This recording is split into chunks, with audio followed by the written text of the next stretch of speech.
At a certain point in its history, a little before the French annexation of Timbuktu, 1893-1894, the inhabitants of this city met a traveling rabbi who appeared suddenly and put an end to their isolation.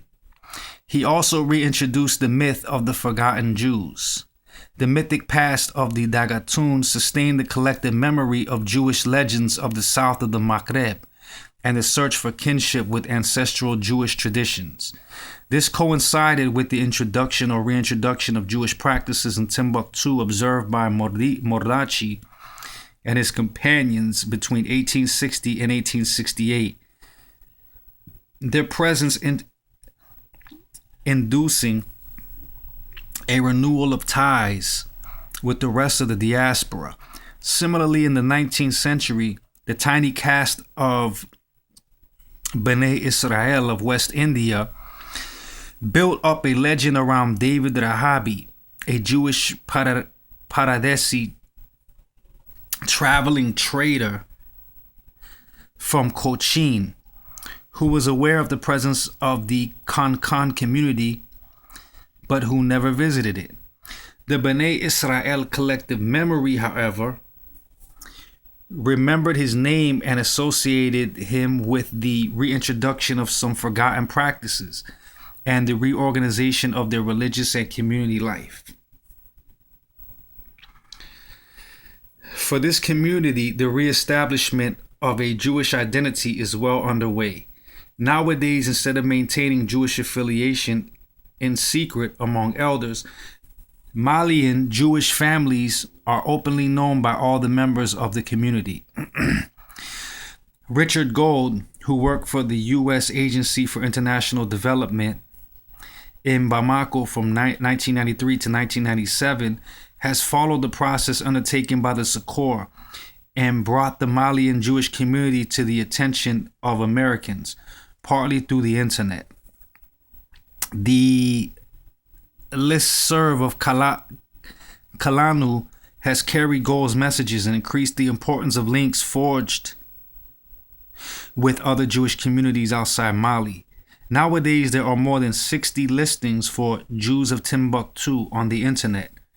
After the visit to Timbuktu in 1996 by Samantha Klein, a Peace Corps volunteer, the Malian newspaper Le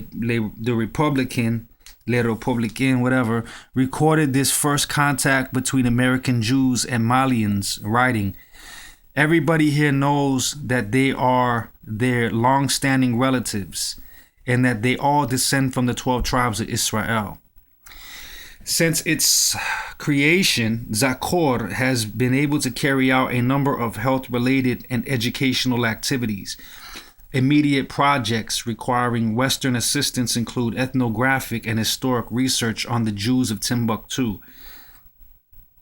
Other plans include the provision of grants to record oral histories and to organize further research on other sub-Saharan African descendants of Jews, the training of Hebrew language teachers, and the restoration of the Jewish cemeteries of that area."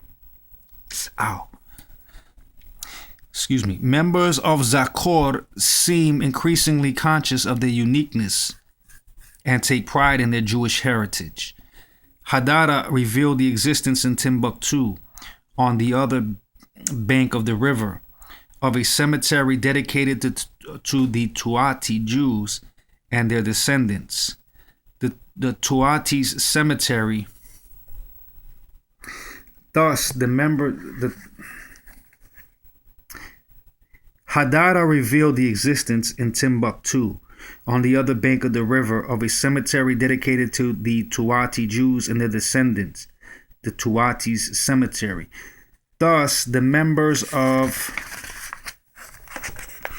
Zakor now consider the tombs of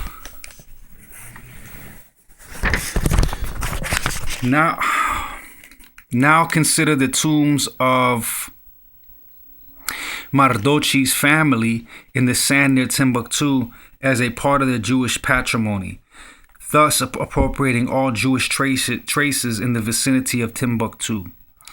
Since the release of the manifesto, Zakor wrote a letter to the governor of the Timbuktu district, protesting against anti-Semitic statements made by a radio station that operates from the governor's office building.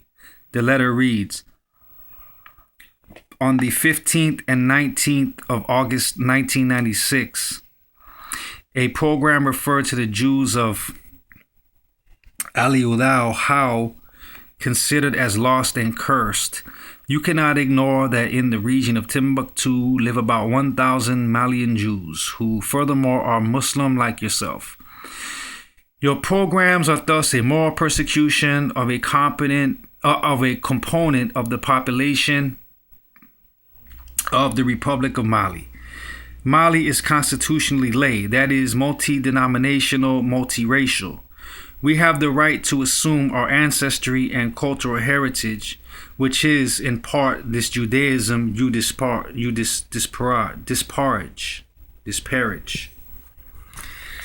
On the basis of well-anchored founding myths, the members of Zakor, by claiming the statue of a dispersed Jewish community, updated the myth of the lost and the found tribe.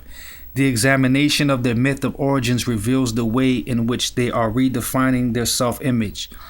They explain their presence in Timbuktu as being the result of a connection with members of another ancient Jewish community living in Tuat, themselves direct or indirect descendants of Jews from Solomonic Israel. The founding members of Zakor portrayed themselves as a small, early prosecuted Jewish population said to have been superseded by a later Islamic community. As for the Falasha of Ethiopia, the attempts to explain their origins are of an essentially diffusionist nature, and as we shall see, that is the case for the majority of the groups studied. In constructing its Jewish identity, Zakor depicted its history as one more fragment in the mosaic that constitutes the Jewish experience, and produced familiar images that were easy to integrate with popular views. The story of the Malian Jews, as Kaplan suggested, concerning the Falasha is the recapitulation of miniature of the universal history of Judaism. And with that, we are going to stop here, and we are going to start later. We're going to start with the Igbo of Nigeria on our next reading. So give thanks for tuning in once again, and may Jah guide. Salam.